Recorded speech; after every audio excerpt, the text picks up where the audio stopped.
Kujdes me suplementet e magnezit. Duhet kemi parasysh që kur zgjedhim suplementet e magnezit, mirë është që të marrim vetëm magnez dhe jo kombinimin e tij me vitaminën B6, sepse shpesh shohim këtë lloj kombinimi dhe formulimi.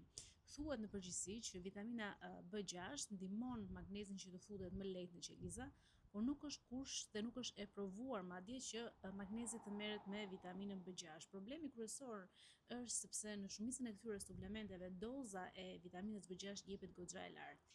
Ka suplemente për shembull që kanë 25 mg vitamin B6 kombinuar me 100, 200 apo dhe 400 mg magnez. Në varësi të nevojave të magnezit që ne kemi, ndonjëherë mund të marrim edhe 2 tableta dhe në këtë formë kemi marrë 25 deri në 50 mg vitamin B6 në ditë, që është nivel shumë i lartë dhe toksik, pra shkakton dëmtim të nervave.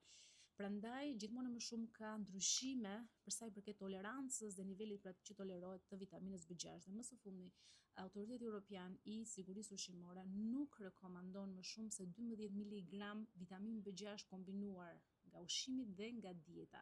Prandaj magnezin duhet ta marrim pa vitaminën B6, të kemi kujdes normalisht nëpërmjet dietës, mishi, vezët, dhe në qoftë se marrim suplemente, rekomandoj një multivitamin që ka 1 deri në 3 mg vitamin B6, pra që të mos rrezikojmë nivele të larta.